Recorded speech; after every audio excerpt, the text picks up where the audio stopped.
It starts with Radha and Krishna.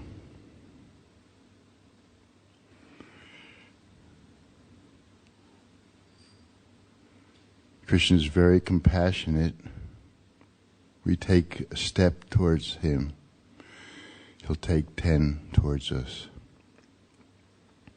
We just try to do some service. He'd be very happy, very protective.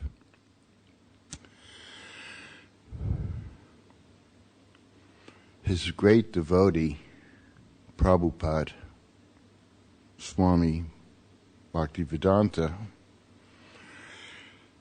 went alone to please his Guru Maharaj.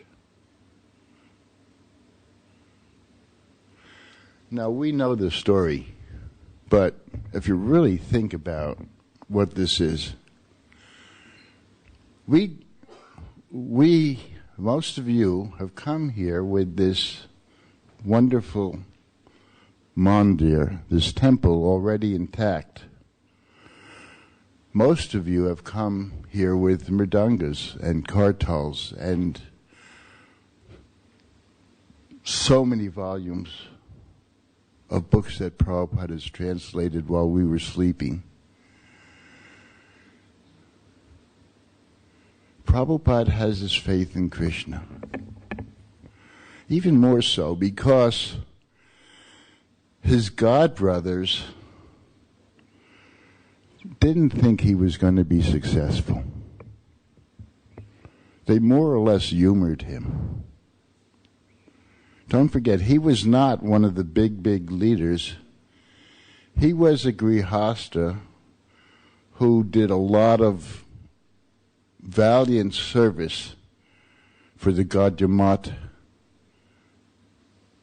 His service was recognized, but he was not one of the great leaders that was sent previously. He wanted sometimes some people to accompany him. No. They just humored him. Now, here's already 70,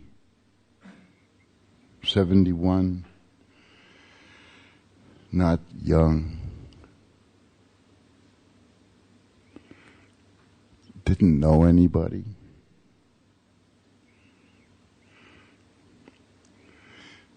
If his godbrothers had honored him or encouraged him, it would have been much easier. He had to go with his perseverance and great faith. And then, as you know,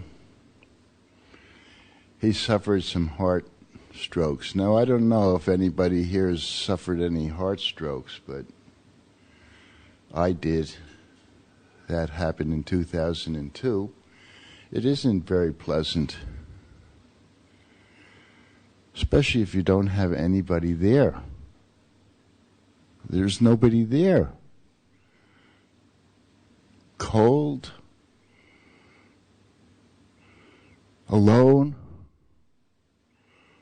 the ship listing, not just raindrops, but pillars of rain,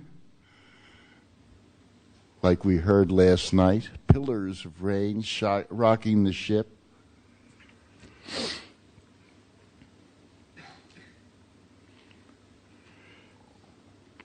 So, we met Sally Agarwal at the Festival of Inspiration in New Vrindavan. And even after the Swami had arrived, and now he was somewhat situated in Butler, Pennsylvania, he still was basically alone with his faith in Radha and Krishna. They were very happy to have the Swami in their presence, especially when he started cooking. She said he had this kind of gadget where It would have many layers, and he would just cook first the rice, the dal, and then the rice, and then the vegetable. She asked if the Swami could cook all the time after she tasted his prasadam. She saw, like a child, this amazing Swami gliding across the kitchen with golden lotus hands and gracefully preparing this sumptuous feast from practically nothing. He was in Butler, Pennsylvania, getting the idea of what America is like. What is America like? So he went down. He heard there was a preacher preaching in a coal mine. Nice to see you. Hare Krishna.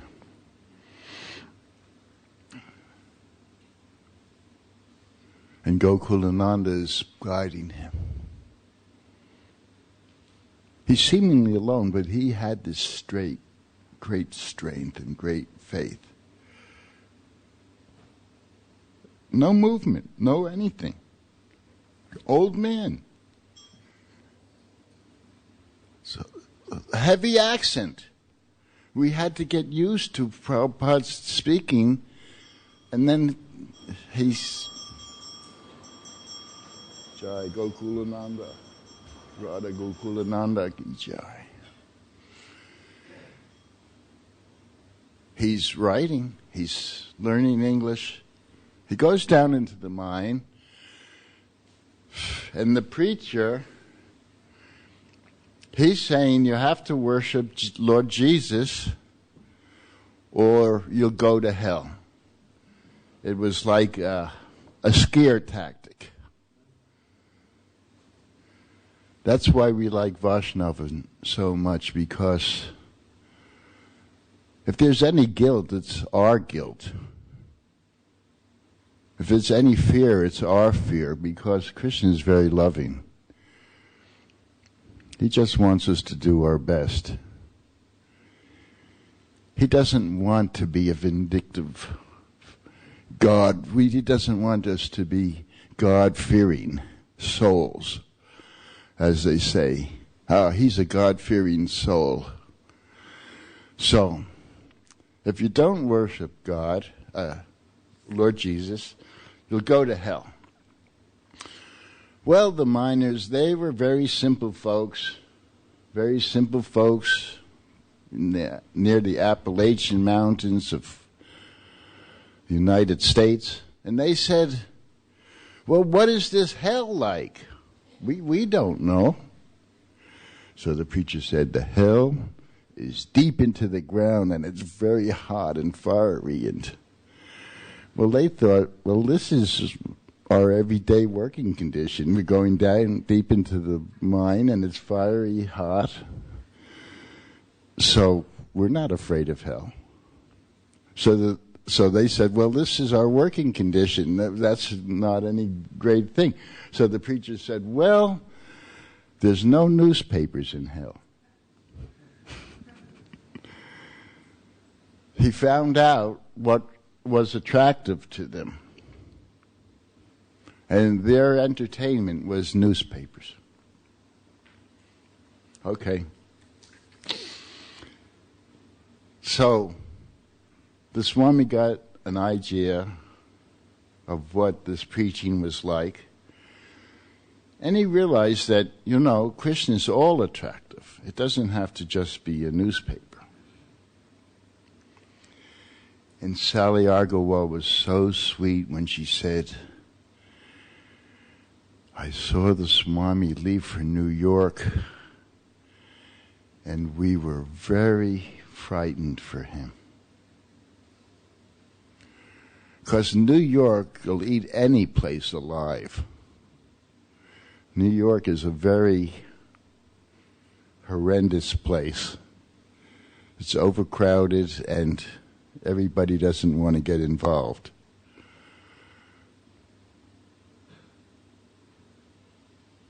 And she said, we were afraid for the Swamiji. We saw him get on the bus with his orange robes, and of course he had more books than clothes. And that is a phenomena as you become a devotee in Krishna consciousness. You might write some books. Prabhupada likes that. Krishna likes that. They were afraid for him as they saw him get in the bus. She said, I was, and this is in New Vrindavan, in a beautiful temple with devotees and well-wishers coming from all over the United States and Europe. And she said, we were afraid for the Swamiji as he got into the bus, but I guess he did all right.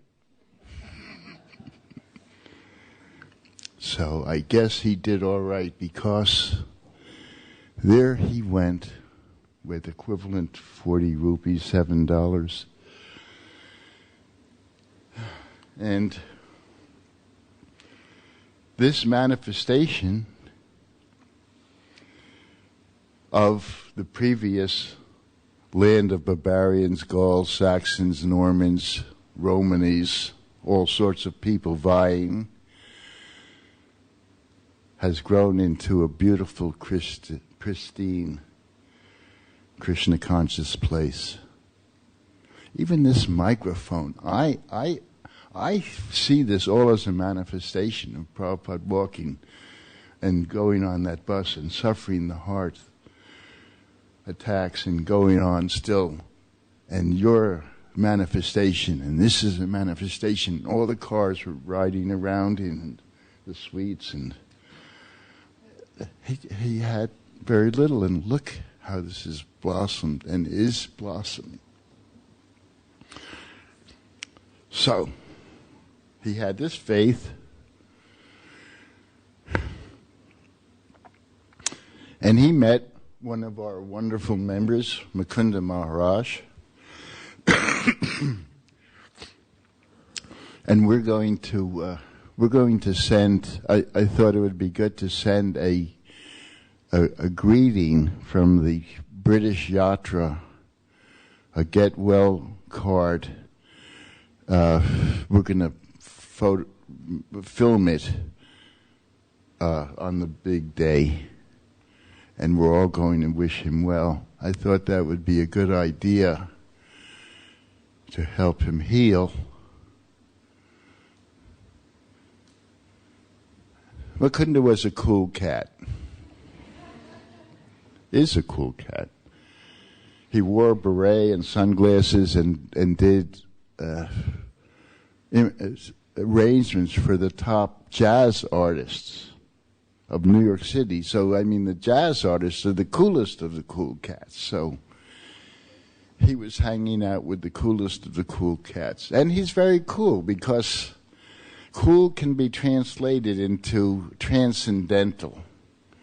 Sam Mashunda was talking about how Mukunda was kind of like, we were doing this and that and this and that, but Mukunda was always equipoised. He was always balanced. He was our balance, Sam Mashunda thought.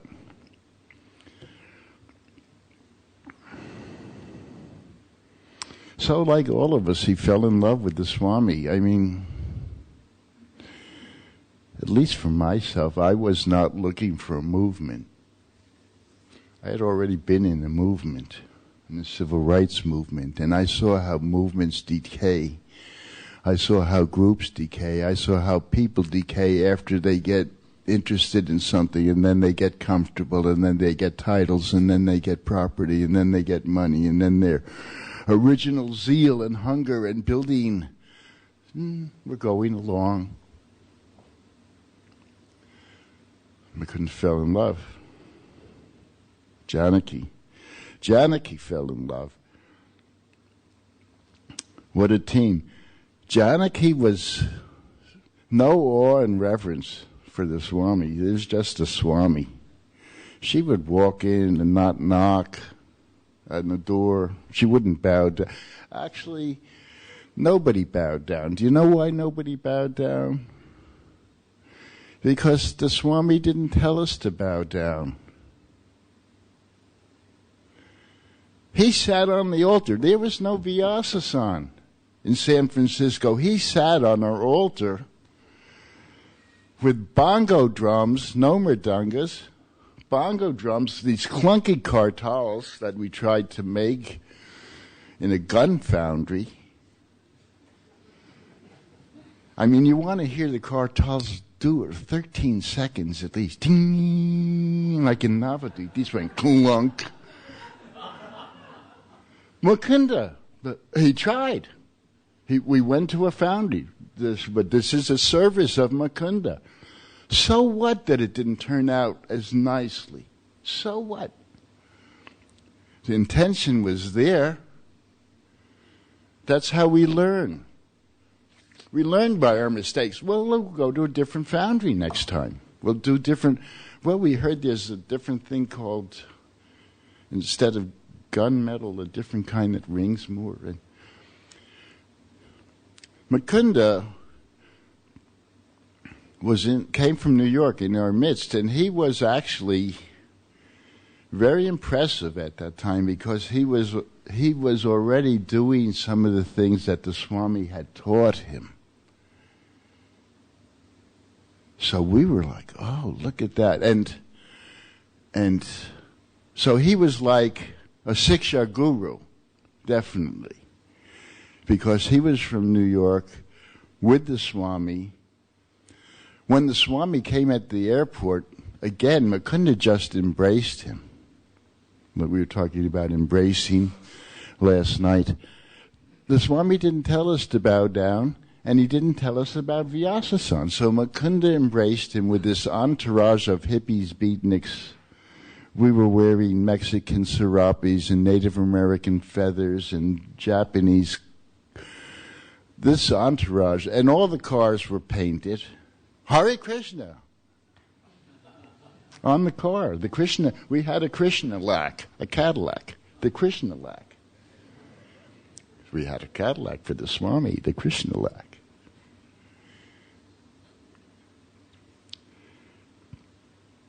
So Mukunda was very, very impressive.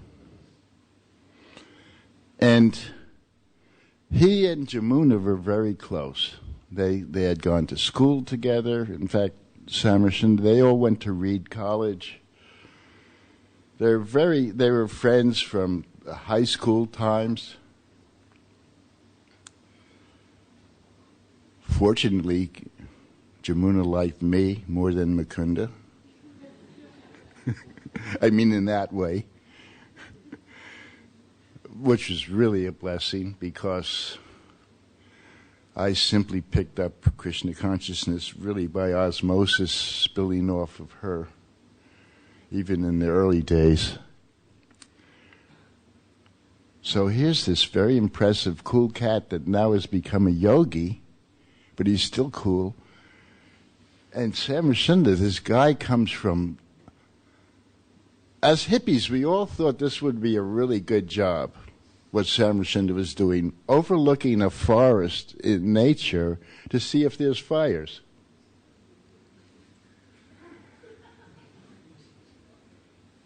And a few times you mark a few things in the book all day, but first of all, who could do this? It sounds nice, but it's almost like being in solitary confinement. Jack Kerouac wrote about the experience in his books. He also was one of these rangers for a while, and Gary Snyder. So it also takes a rare person to be able to even do this job, even though we all wanted to do that as hippies. Yeah, but to actually do it, you really have to be in touch with nature, and you have to be with yourself a lot. And then this motorcycle girl came, and that was Malati, and she joined him. I don't know too much about Malati before she became a devotee, but I heard she was a motorcycle chick. That's a... Now, you see, the civil rights movement got me ready. Somebody was telling me the other day, you had more than one acharya. The civil rights movement was also an acharya because it gets you really ready. They told me categorically, boy, if you come into town, they had these they were on these pickup trucks with rifles and dogs, pit bulls and rifles. Boy, well, this was, okay. I don't know if you know what the Ku Klux Klan is, but it's 3 Ks, and we have better Ks than they do. But they had 3 Ks. And so it was the mayor and the chief police with their hoods off. They wore hoods to disguise themselves and burned crosses on people's lawns to scare them, and they were scary. We were in a church. We were in a church organizing a march, and it was planned by Martin Luther King's Southern Leadership Conference and the young people, SNCC. We were the young people, and we didn't take any funds from governments.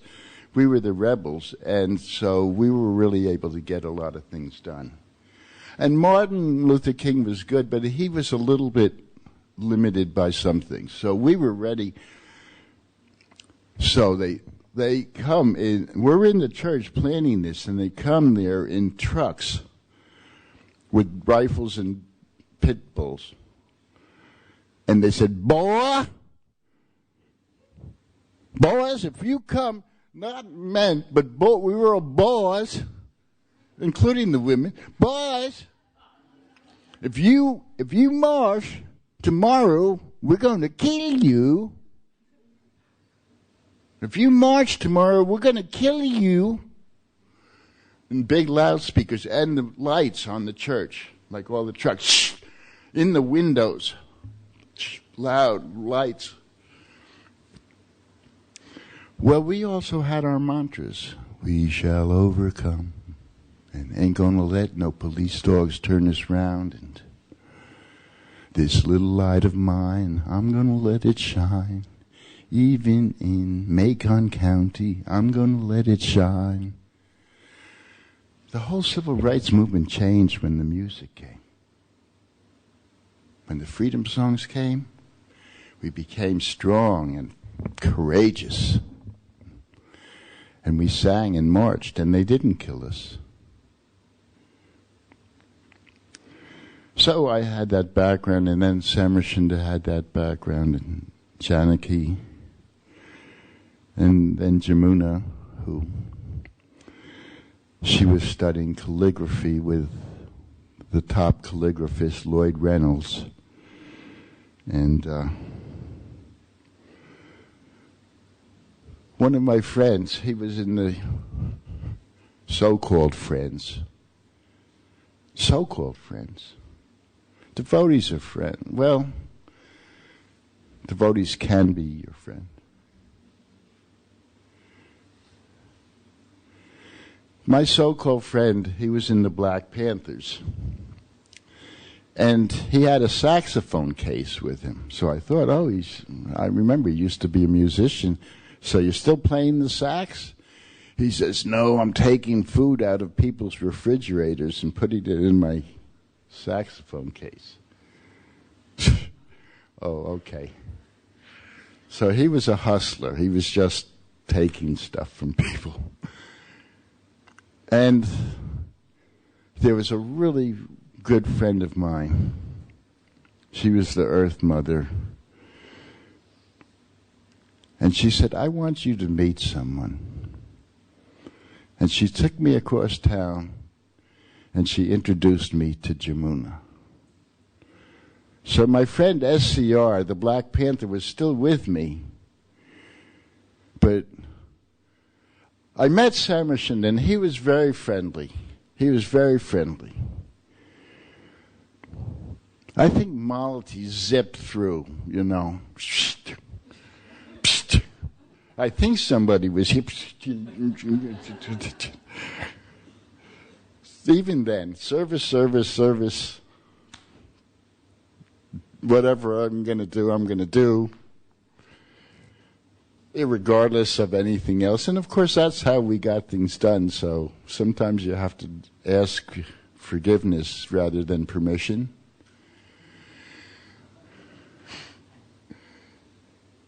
And then Jamuna comes in and she had a very straight back like a yogini. She put 2 pieces of incense in a little hole in the wall, like, and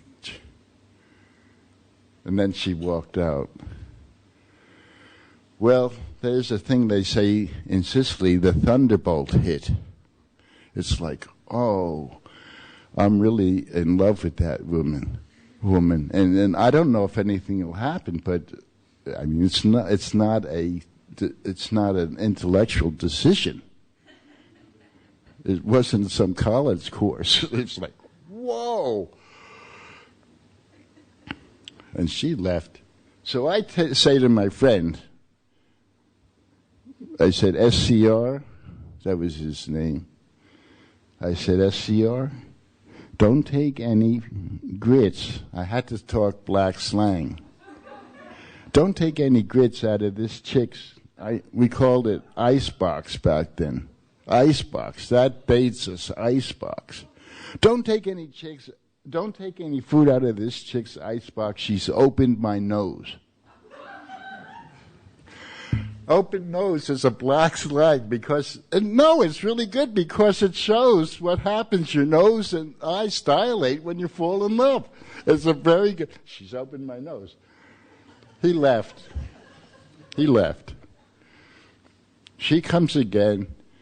Well, whatever Gurudas said to impress her, I don't know what I said, but for some reason it worked. You know, Krishna teaches you to be patient, do not be too obvious.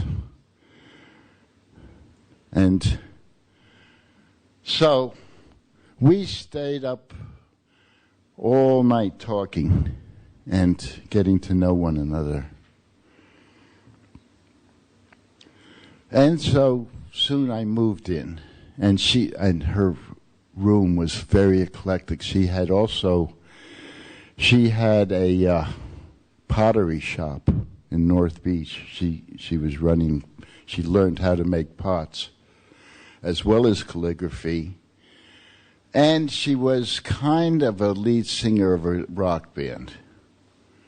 But the rock bands, Mick Jagger said they're either families or gangs. So this was a gang and didn't stay together.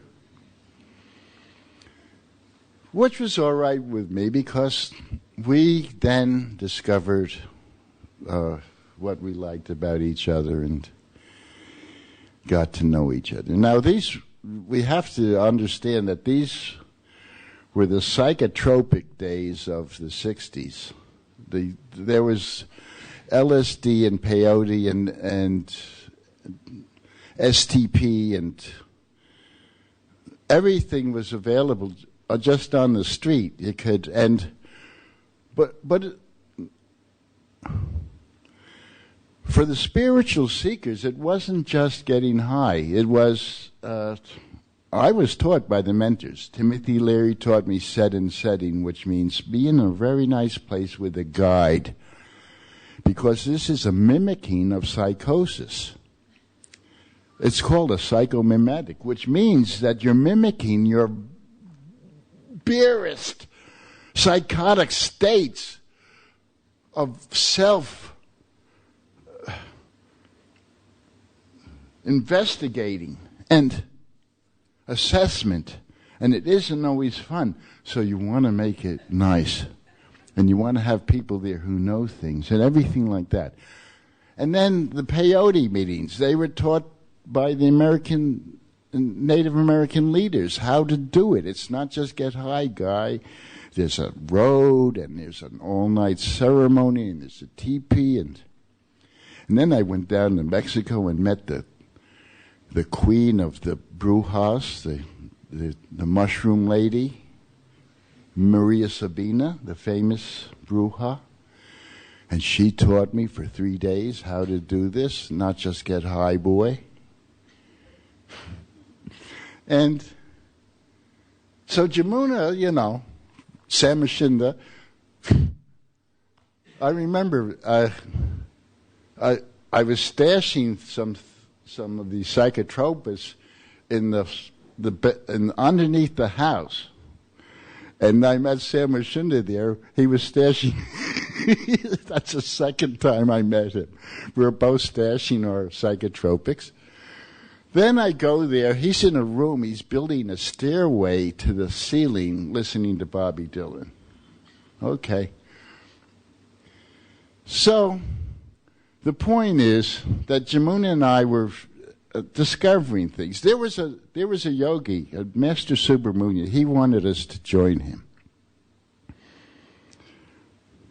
He was really copying the Vedic system, but he was doing it in his Western way. He called Odic and Atmic, material and spiritual world, Odic and Atmic. He wanted Jamuna and I to join, but he said, I really like you both, but could you come here when you're not high on something? And we said, we took peyote for breakfast, sorry.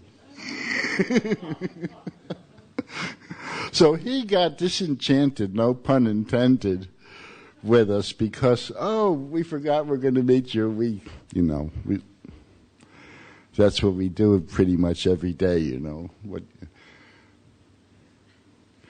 He was on Haight Street, and he said, why did you leave me? Because he heard I was joining Swami Bhaktivedanta, and he was crying, and he said, why did you leave me? And I said, I didn't leave you, I'm just going with him. Now, I don't know what I meant either. Krishna told me to say that. And he stood there like that, and I left. I don't know what it meant, but now you see, already Krishna is already pulling Chaitra Guru all over the place. So we said psychic, Vishnu John said, the pink glow around the prasad on the psychic. And Prabhupada said, eat, just eat. The psychic pink glow is around the prasad. He's at Swami's feet. Just eat, like a Jewish mother. Eat. Okay. So, those were the days. So I went with the Swami and not him. And Chaitra Guru is important. Here's a story about Chaitra Guru. Some years later, thanks due to Radha Gokulananda and Prabhupada, now we're going to Vrindavan. I asked Prabhupada if I could go to Vrindavan in 1967, and he remembered, and he sent me. But we're in Egypt in this airplane that only had 2 engines, like Casablanca airplane, 2 engines, and it was Brothers Airline something service. It was one of our godbrothers from Luxembourg, and it was an Arabian airline. And the cockpit was just separated by this old blanket. There was no door. And there was people carrying goats and chickens and all sorts of animals. And Giriraj, fresh out of Boston, they were very austere. I used to kid them that in Ishtagoshi you divided up the garbanzo bean. So Rupa would get the right part, and you would get the middle, and Jadharani would get the left part of the garden. They were the strictest temple. So he wouldn't look at anything. He says, Maya's every place. Maya, he was just not. Well, I said, and he's saying, Maya's out there. And I said, well, it's certainly in here. And at that point, somebody regurgitated in the airplane, in the cockpit, the blanket is going like that. And well, I saw that this person needs to lighten up a little. So I told him a kind of like a bunch of Prabhupada jokes, that jokes Prabhupada had done, like Nandarani done. Oh, you should adopt me. We will adopt you for the immigration. They will say what you're doing with such an old son. And he was always quipping. And, oh, you look so beautiful today, Swamiji. Just today? You know, he was very fast. You never knew. That was so delightful. What adventure is he going to take us on? What door is he going to open? This was an old man, but he was so much fun to be, well, most of the time, so much fun to be around with. No, even the chastisement is caressing. It's a lesson. There's a nice story about registering the society in this, and where Prabhupada is very strict until I get the society registered. And then he actually said it was a legal thing. The founder Acharya shall have full veto power. The second line is, no, the founder Acharya is A.C. Bhaktivedanta Swami.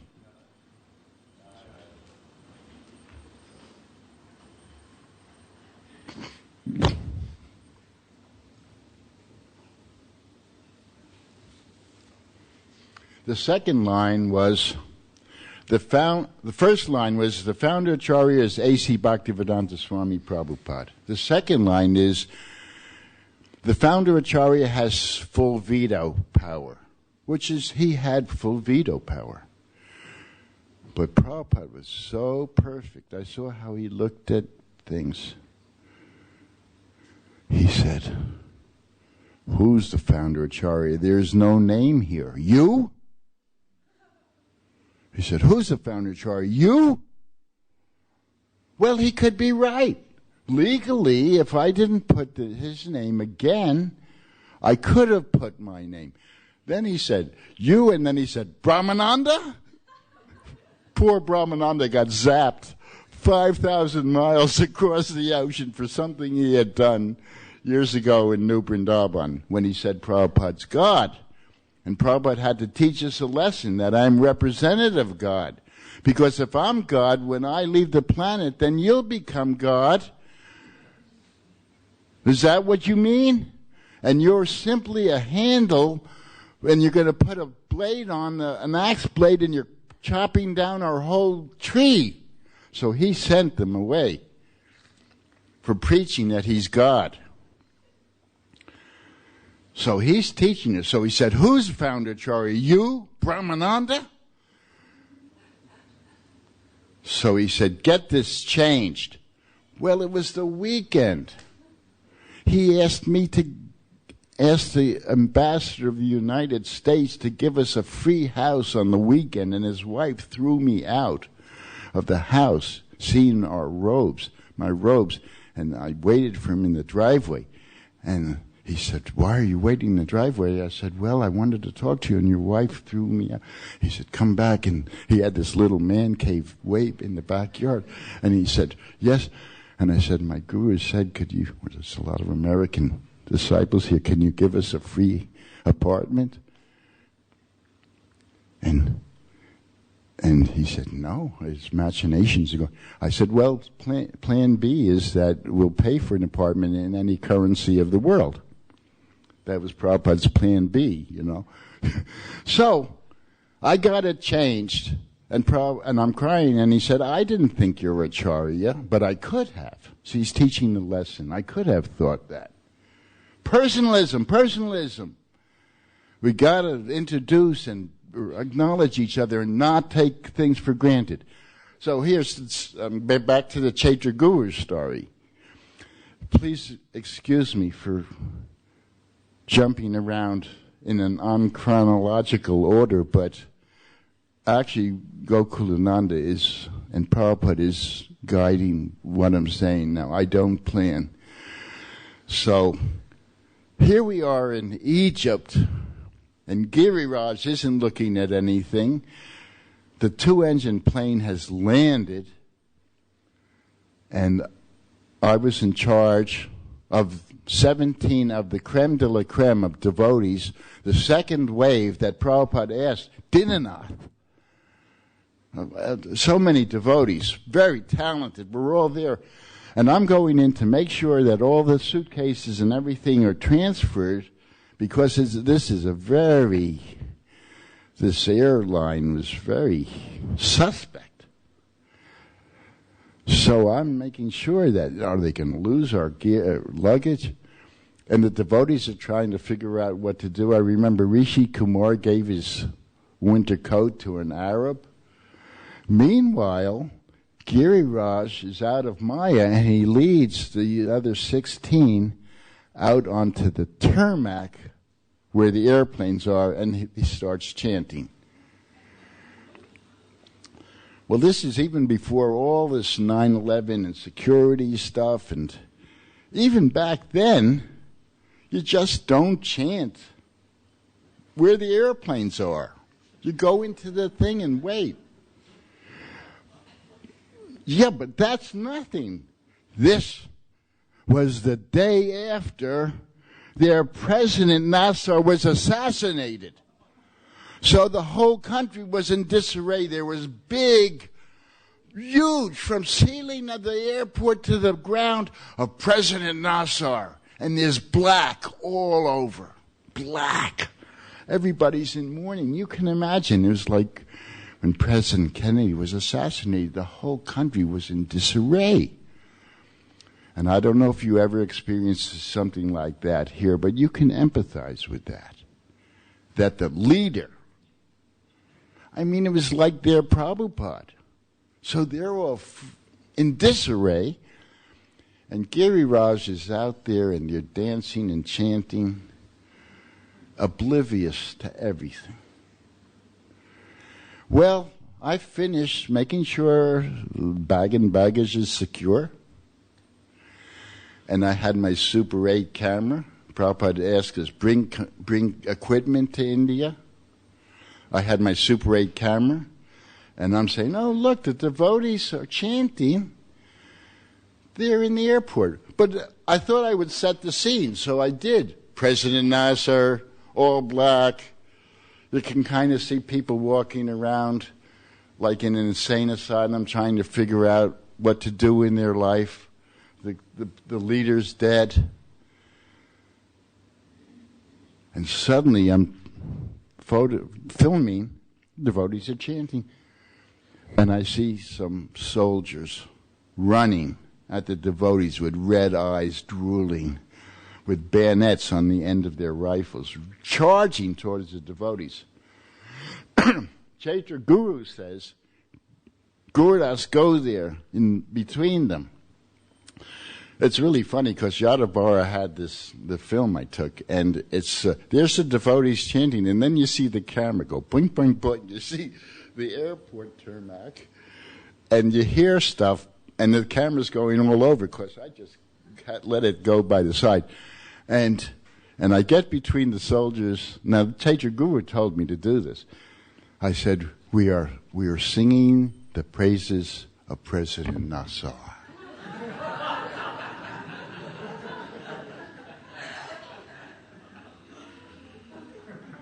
The soldiers turned and put their rifles up and became our guard. They said, sing as long as you like.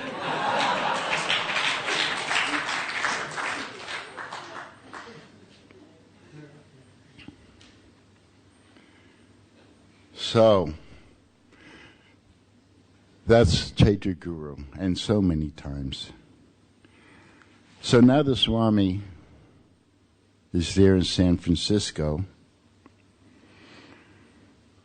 And there's some very nice people coming around. Very nice devotees coming around. Madhavisa Maharaj. There was a sampradaya for 3 days. Not a sampradaya, but kind of a fashion statement where Madhavisa and 2 other people shaved their heads and left their beards. Actually, Achyutananda one time says to Prabhupada, Gurudas should wear a yellow robe. Why? Why? Because he's a grihastha that preaches like a sannyasi. Prabhupada made a face like he ate a macrobiotic prune. Like,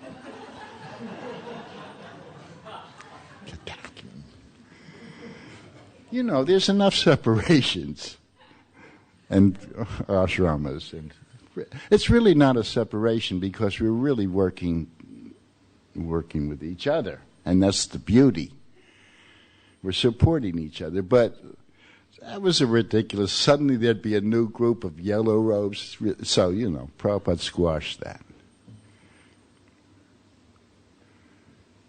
Tomorrow comes Vishnu Chan. Devotees are coming like anything. We're part of the fabric.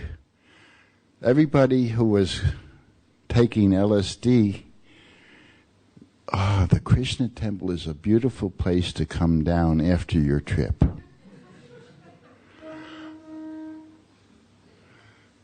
Because everybody sang and ate breakfast after, ate breakfast prasadam. So we had a large breakfast congregation of people who were tripping all night. And we kind of knew, and so we'd welcome them there.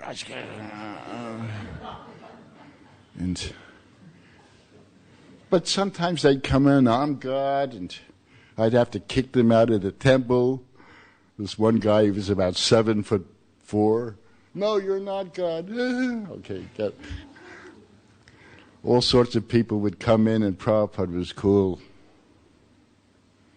Sometimes they'd interrupt the kirtan. Sometimes they'd bring toilet paper.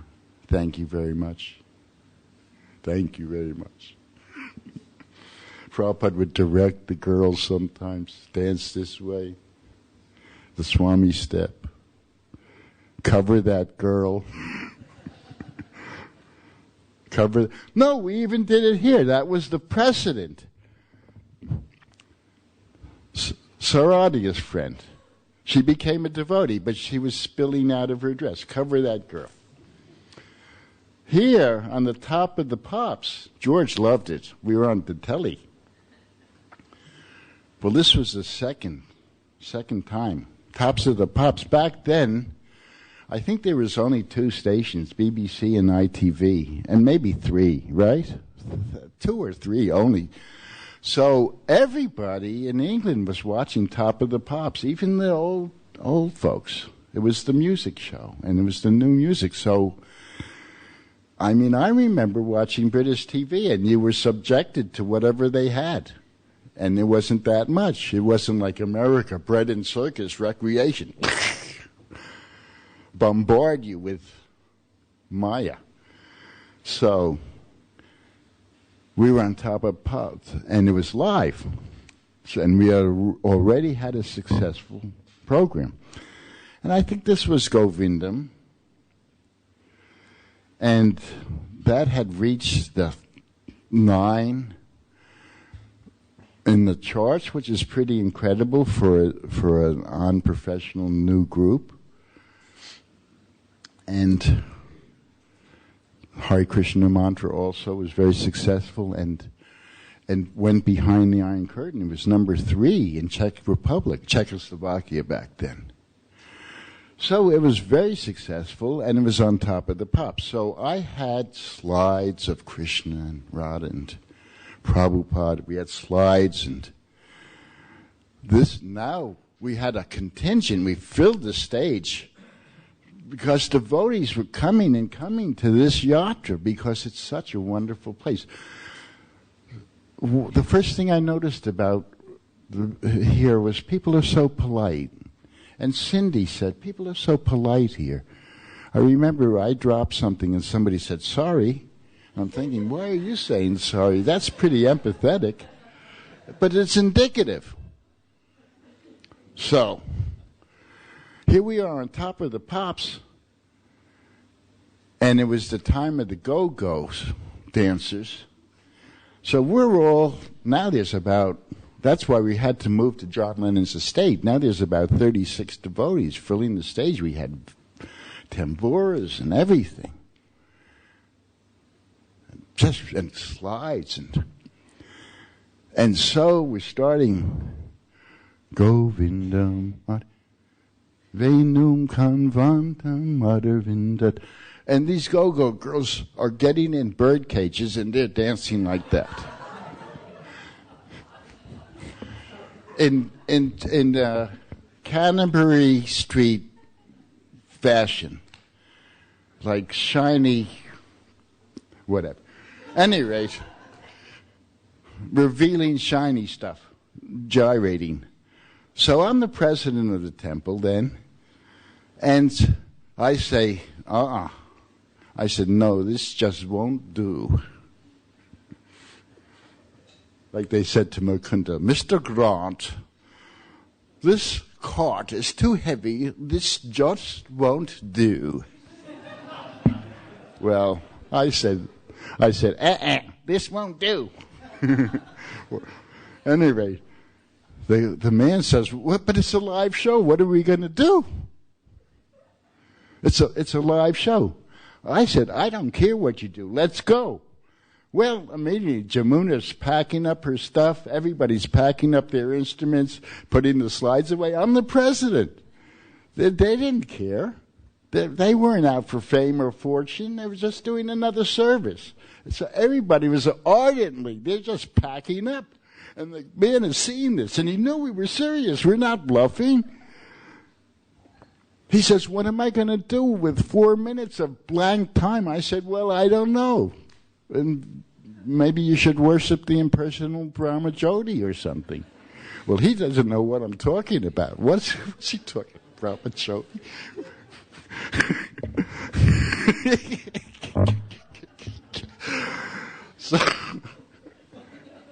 So a Chatur Guru comes in and says, get cloth and we'll teach these women how to wrap saris and we'll teach them the trance step, the Swami step, the trance dance. The women loved it.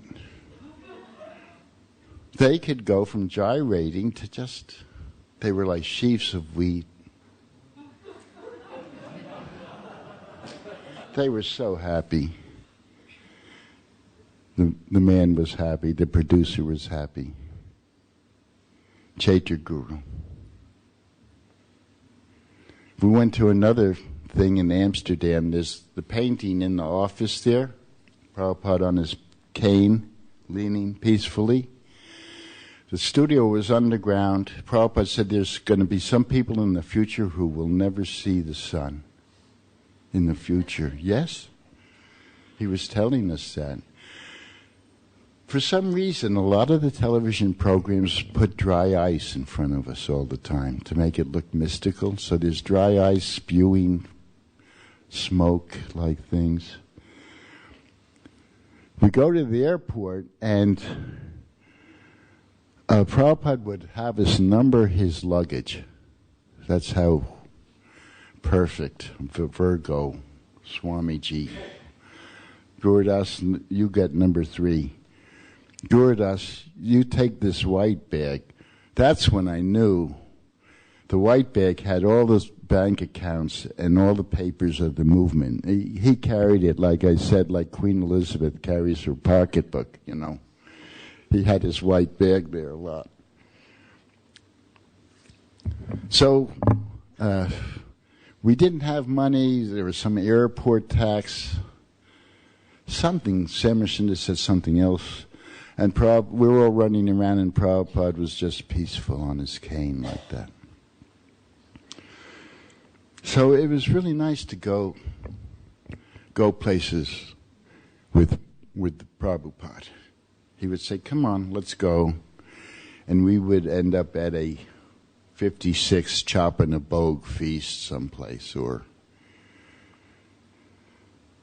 there was one man, I won't mention his name, but he was in England, and he invited us to his house.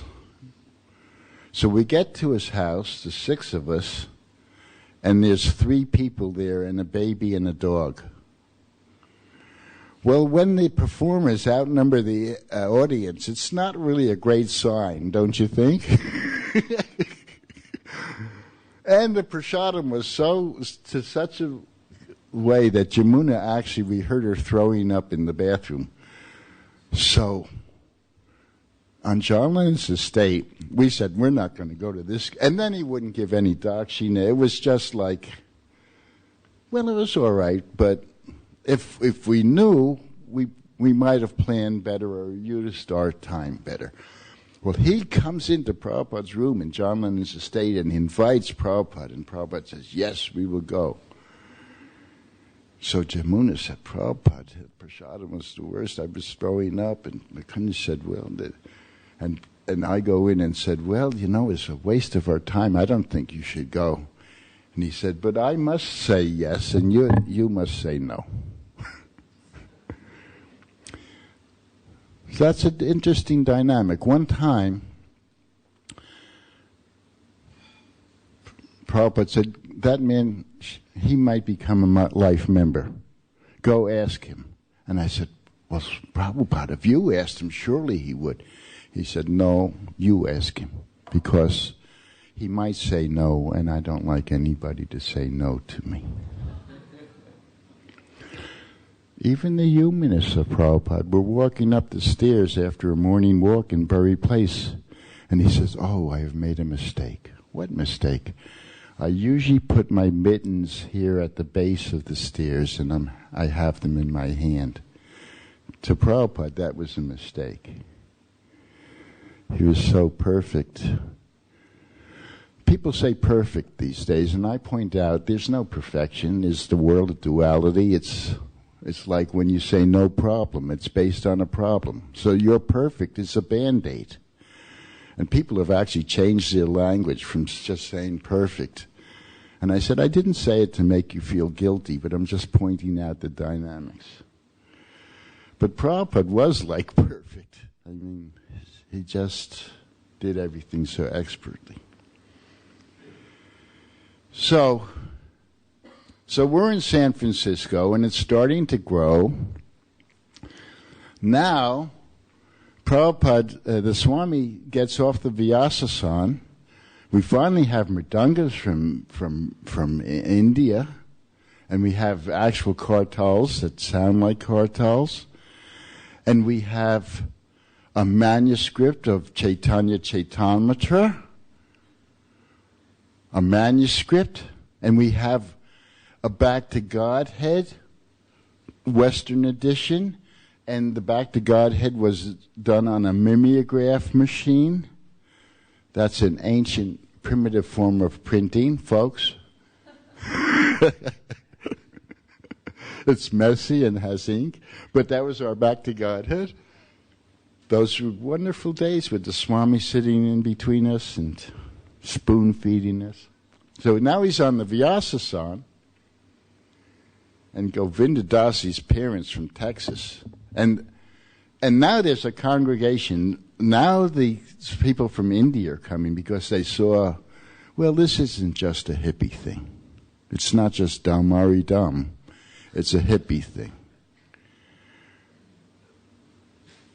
And they're coming, and the ambassador's coming, and the whole Patel clan from Gujarat came. And Govinda Dasi's parents, and they're from Texas. In Texas, they think they're better from everybody else in the whole world. We're bigger and better than everything. I'm from Texas. And he says, he goes right up to the Vyasasan, right up there, right after we stopped chanting. And the Swami's sitting there. And the Swami's humble looking and small to somebody who hasn't felt his Shakti presence. Why does my daughter have to have an Indian name?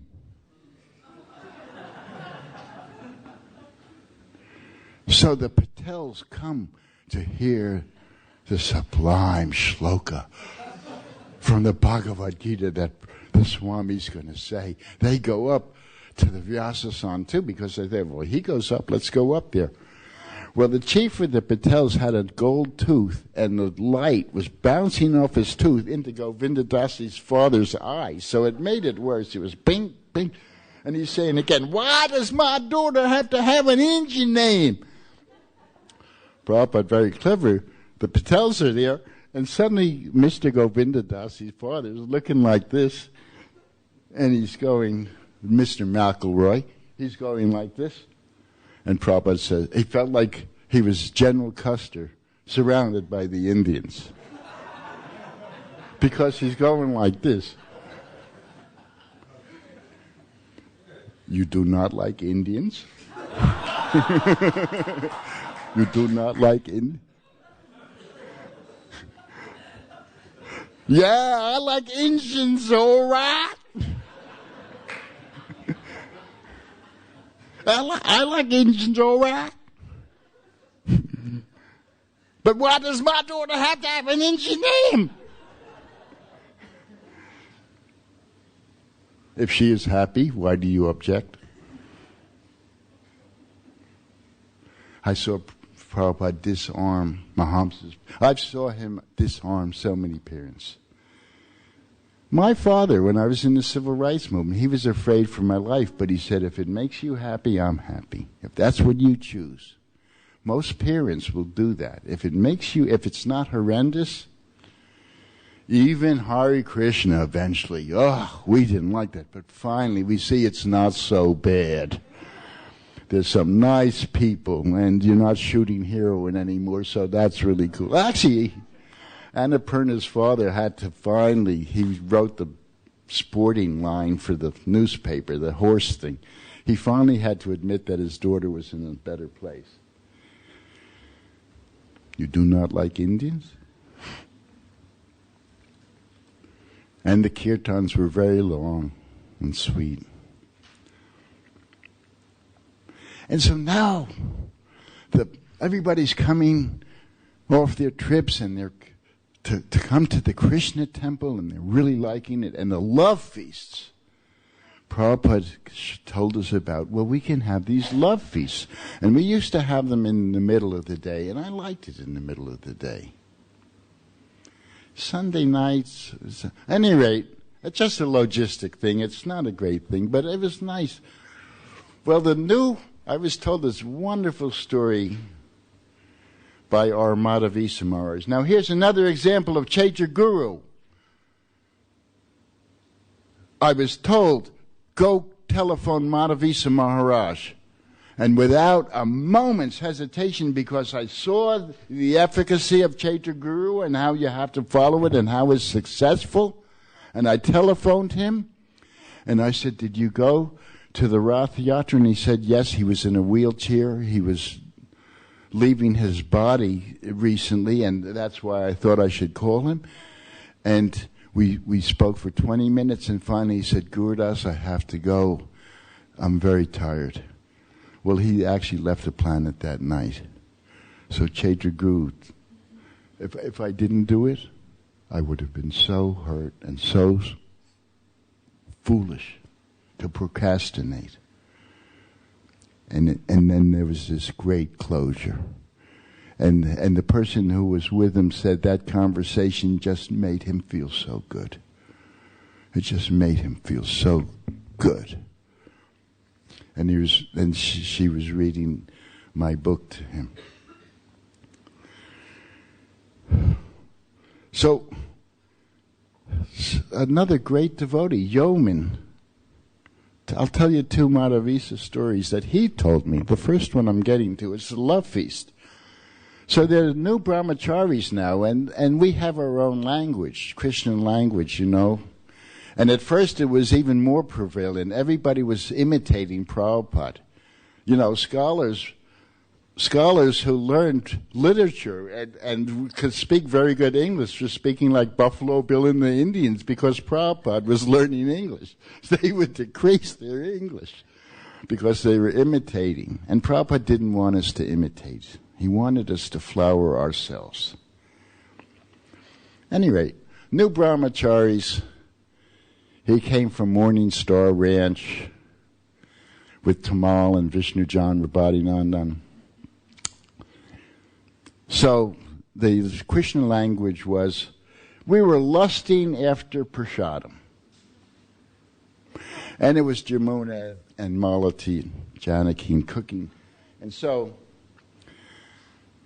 he would try to smell what was in the pots. Oh, is that dal? Well, we had so many people. We had 2 plastic tarps down.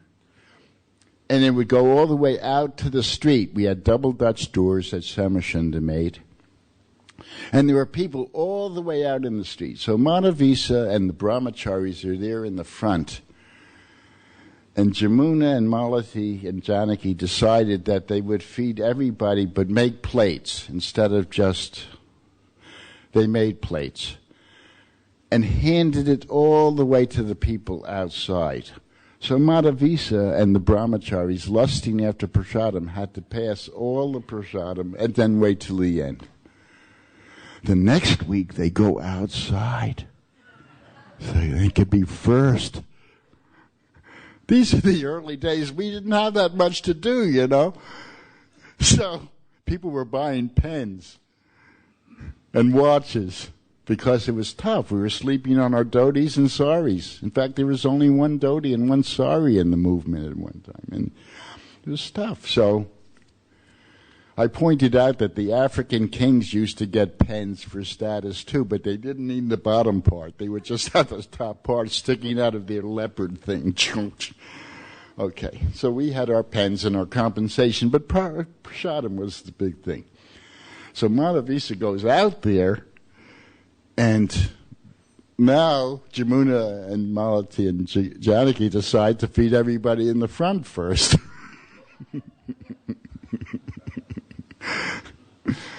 So that was one.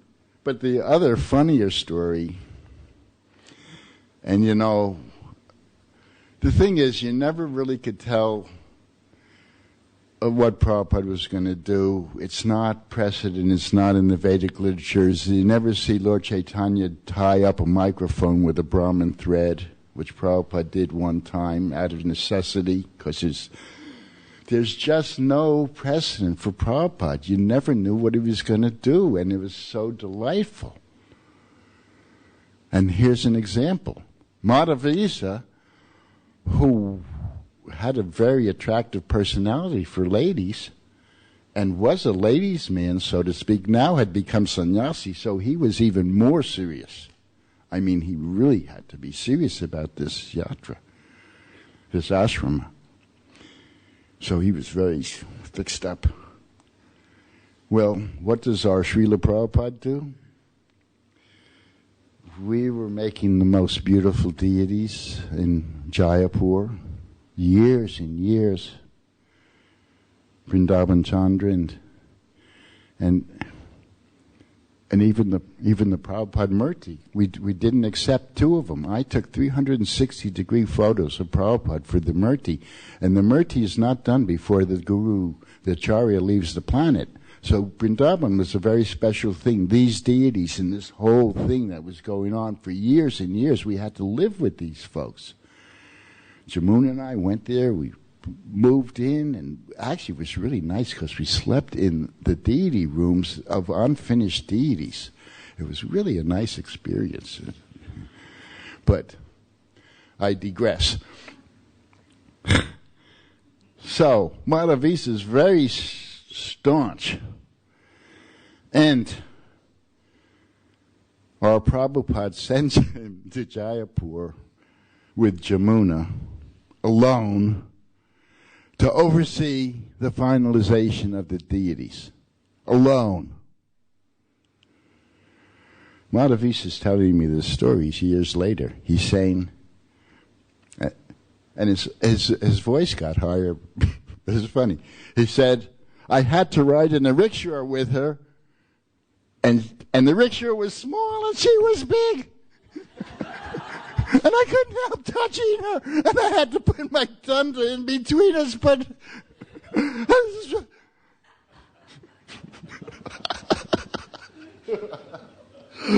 But 2 days, he says, but 2 days after I was in her association, I saw that gender didn't matter at all.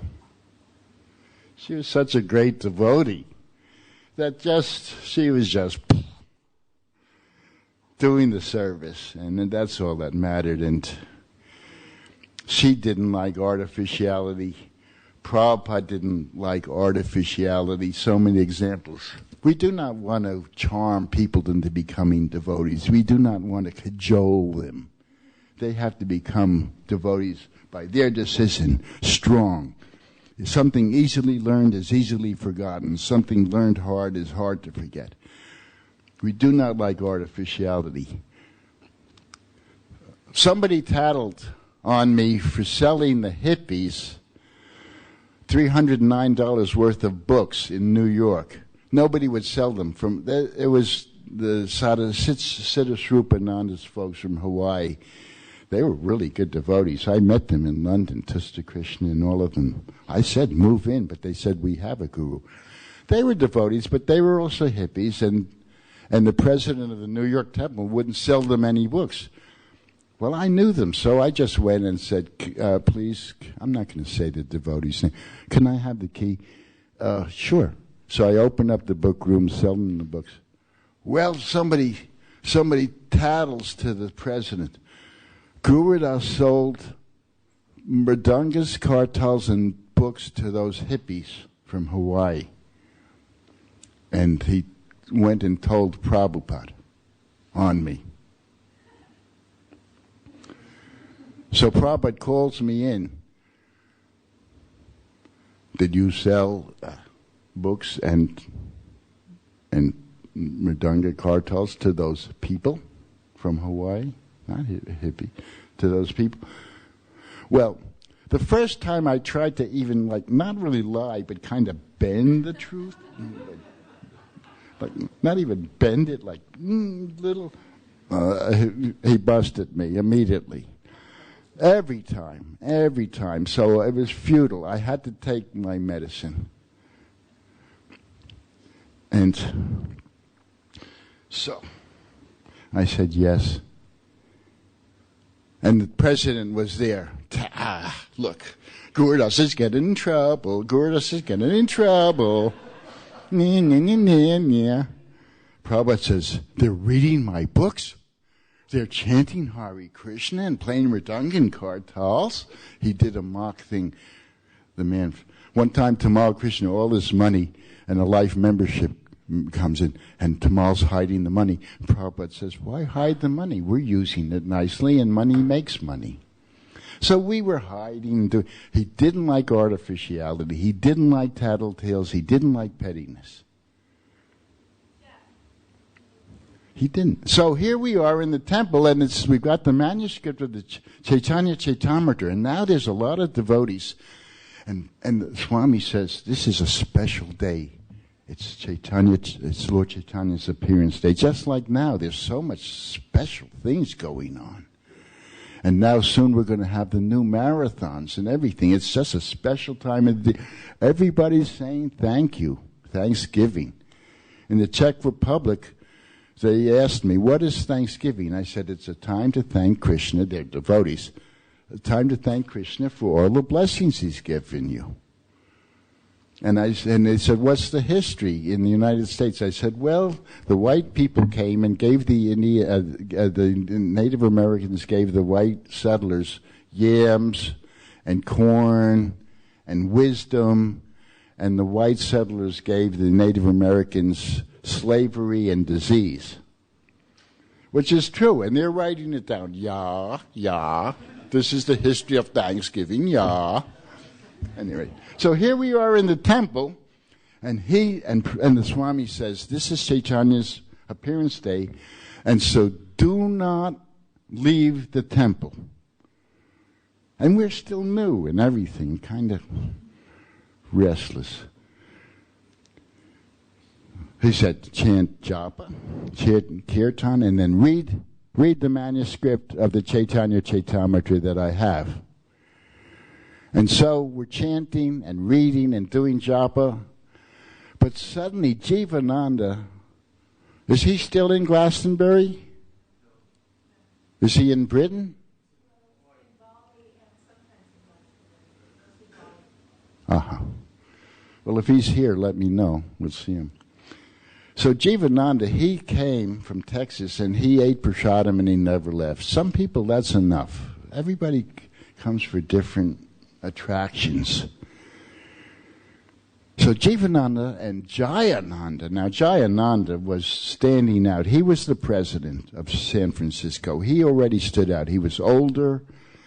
He was mature. He gave $5,000 to the Swami. He was a tireless worker. He was already standing out even before Rath Yatra. He was. I was vice president. He looks over Jayananda and Jivananda, and they look at me and they go,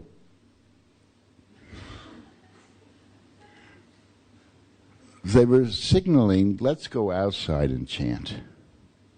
You know, we're in the temple, but let's go outside with our new mridanga and our kartal sedar and clunky. And I gave my apartment to the Swami. It was a beautiful apartment with parquet floors and a piano, but the Swami should have it. And I moved into Jamuna and I moved into Jayananda's place, and they moved into the basement of the temple, and where Brother David, the founder of the Children's of God, had an altar, and it had Jesus and Krishna and everything, and the altar burnt up except for Krishna. So he left. But he left his car, which had Hare Krishna on it. So, Jayananda was now the head of the Brahmacharis, and he goes like that. So we go to just around the corner where the apartment was that I gave to Prabhupada, Swamiji. And we're chanting, and it's on the second floor, and he comes to the window, and he goes like that. And we thought, oh no, I've never been chastised by the Swami. He didn't chastise anybody then. He was spoon-feeding us. But I don't think it's going to really feel good if he tells us to not do something. He's telling us what to do, and it's so nice, but now he's telling us go away. He never told us. He's always... In fact, I used to go into his room. When I first met him, I said, I'm going to go hang out with the Swami. And I was in his room so much that the other assistants said, don't let Gurudas in anymore, because he's always with the Swami. But see, Krishna is very intelligent. I didn't know that they said, don't let Gurudas in anymore, so I'd go there. And they're coming back from the kitchen. Oh no, Gurudas is there again. And Swamiji's smiling. He's smiling like that. He's not saying go away. He never told us go away. So then, he's telling us go away. So we're crestfalling, the three of us. And we're going down the hill back to the temple. It was only a block and a half away. And Upendra comes running out with his little dhoti swishing behind him. And he said, the Swami wants to see you. We said, oh no, not any detail. Let's go. Now he's going to chastise us and tell us to go away personally. So we went up, and we had never been chastised, but we kind of felt, oh, this might not be so good. But to that time, the Swamiji was just all smiles and encouraging, and seeing the good in this, and do calligraphy, do photography, serve. And it was so nice. And we get in the room, and he's smiling huge, and he said, Lord Chaitanya has given you the intelligence, this is called Chaitya Guru again, to chant outside the temple. So you're chanting in the temple all the time. Now I want you to go every day in the street and chant outside the temple. And this is called Harinam Sankirtan. So now we're coming up with the big marathon. Thank you very much.